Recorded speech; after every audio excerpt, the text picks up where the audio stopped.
In my last video, I mentioned that true disciples are disciplined in their study.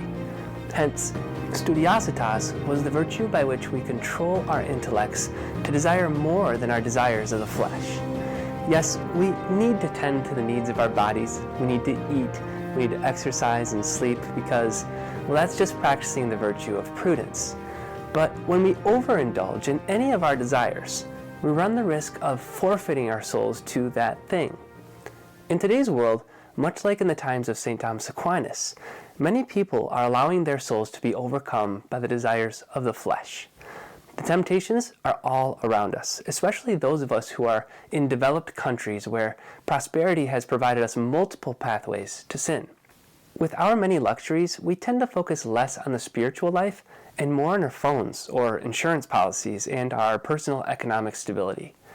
It's as true today as it was in Aquinas' time. Virtue is rare. Thomists like rare. We like meticulous and difficult because we know not many people are doing it. It makes us unique, and it also makes us magnetic. Souls all around the world are seeking truth at the bottoms of bottles and in self-satisfaction. And when they can't find it there, they find us. And we have the mission and the privilege of telling them the truth. Again, I'll say it. Virtue is rare. And what is more rare is the person who pursues virtue. Many take the pathway of least resistance, and they do just enough to get by, and as Thoreau said, they lead lives of quiet desperation. A Christian, however, needs to be different. We pursue virtue in the midst of temptations, and we must enjoy the struggle of its impossible expectations. We are to imitate Christ in this respect because we're to pick up our crosses and follow him. The cross, then, is the painful reality of our eternal joy. It is, as Robert Frost penned, the road less traveled that makes all the difference. Along this road, we encounter a lifetime of spiritual truth, lies, and a myriad of what I like to call the in-between. You've likely experienced the in-between on various occasions. Take, for example, a piece of literature that you read that was written by a secular author, but whose characters presented a very Catholic trait in their thoughts, actions, or relationships. Or you may have run into a non-Catholic, perhaps even an atheist, who gave to the poor, clothed the naked, and served those most in need in your community, and you thought, this guy's more Catholic than I am when it comes to the works of mercy. How can he possibly be an atheist? The in-between is the gray of the world. It blurs the black and white of truth and lies and makes it difficult for us to know veritas or truth. The vast majority of the world is made up of the gray, and it takes a good deal of prayer, study, and intellectual mastery to sift out truth from a gray world, proclaim it in a way that others will understand, and identify the lies that have tainted the societies we live in. This sifting is the mission of a true Catholic, and it is particularly the mission of a Thomist to present the unaltered truth to all, whether they're listening or not. And there are two ways that Aquinas did this. The first was by baptizing the secular, and the second was by abstracting the natural. Let's start with the pagan philosophers that Aquinas held with such high regard. Aristotle was arguably Aquinas' most beloved philosopher besides St. Augustine. This was curious because the Catholic theologians of Aquinas' time were very much anti-Aristotle. In fact, they were against all of the ancient philosophers like Socrates, Plato, and the like because, well, they weren't Catholic. They didn't think that secular or pagan intellects were given any amount of the truth, and therefore they were dismissed as heretics for the most part. Aquinas, on the other hand, saw with his massive intellect a partially constructed bridge in the writings of the pre-Christian philosophers. He sought to connect their thoughts with the teachings of the Catholic Church, and he succeeded in doing so at an exceptional clip. Within his short lifetime, he baptized their natural philosophical reasoning in order to shine the light on their thoughts as a gateway that would lead to divine revelation. Aquinas writes, "From the images either received from sense or in the natural order, or divinely formed in the imagination, we have so much the more excellent intellectual knowledge, the stronger the intelligible light is in man." In other words, since we are made in the image and likeness of God, we have been given the light of reason, And for that reason, every man and woman, including the ancient philosophers, could understand divine truth, but only to a certain degree. This is the in-between, the gray area in which many people find themselves doubting the existence of God or questioning their own existence for that matter. It's only when we make our assent of faith that we can begin to comprehend the fullness of truth. Aquinas goes on to say, "Thus, through the revelation given by the images, a fuller knowledge is received by the infusion of the divine light."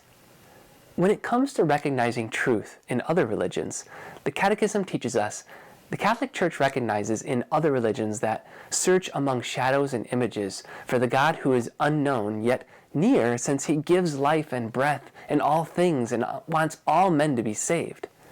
Thus, the Church considers all goodness and truth found in these religions as a preparation for the gospel and given by him who enlightens all men that they may at length have life. In their religious behavior, however, men also display the limits and errors that disfigure the image of God in them. Very often, deceived by the evil one, men have become vain in their reasonings and have exchanged the truth of God for a lie and served the creature rather than the Creator. Or else, living and dying in this world without God, they are exposed to ultimate despair. To reunite his children scattered and led astray by sin, the Father willed to call the whole of humanity together into his Son's church. The church is the place where humanity must rediscover its unity and salvation. The church is the world reconciled. She is that bark which, in the full sail of the Lord's cross, by the breath of the Holy Spirit, navigates safely in this world. According to another image dear to the church fathers, she is prefigured by Noah's Ark, which alone saves from the flood. And so, the first principle that Aquinas teaches us when it comes to discovering truth is that we can find it most fully in the deposit of the Catholic faith, for that is where all truth is revealed. However, we must also recognize that truth can also be found in the secular. It is in this in-between that we begin to put the pieces together of God's immense tapestry of souls, interwoven and sustained by his grace, whether we know it or not. The second principle that Aquinas practiced to arrive at truth was through the practice of abstraction. This is how he explains it. The knowledge which we have by natural reason contains two things: images derived from the sensible objects and the natural intelligible light, enabling us to abstract from them intelligible conceptions. In other words, we're able to use our senses to understand the deeper reality of a thing, or, as I like to refer to it as, its secret identity. The Eucharist is the most perfect example of this. In the consecrated host, we see and taste bread, but we know that for the reality of the thing, or its essence, is God himself. The reason we know this is because of our assent of faith, the union of our sense knowledge with divine revelation. When these two fuse together, the one in whom it is fused is given the grace of wisdom. Abstraction takes place when our intellects are able to discover the secret identity or essence of things in the natural world as they were viewed in reality through God's divine vision. When we see a human body, for example, we see its shape and form. But with our mind's eye, we can also recognize the soul within that gives it motion and animation. If we abstract more, we see that body's union with its soul. If we take another step back and abstract even deeper, we see both body and soul connected to God as its primary life force. If we take even another step back and go even deeper, we can then see that the human is God's most intricate and well-designed creation because it was given not only a body and a soul, but an intellect, which is more than any of his other creations received, save his angels. The world we live in is entranced by the in-between gray that mystifies our thoughts and blurs our notions of right and wrong. Only those who are able to take the road less traveled understand the great sacrifices needed to arrive at the truth. These include the discipline to order our lives properly so that we can pursue divine revelation through our assent of faith, the ability to baptize secular truths and unite them with the teachings of the Church, and the intellect to abstract the secret identity or the essence of creations through the use of our senses so as to understand their spiritual realities. The road of truth is tread upon by very few souls because it requires a complete submission to God's will and a virtuous heart to remain steadfast in the face of temptations in the gray, in-between world. And so we say with the psalmist, "Indeed you love truth in the heart. Then in the secret of my heart teach me wisdom. O purify me, then I shall be clean. O wash me, I shall be whiter than snow."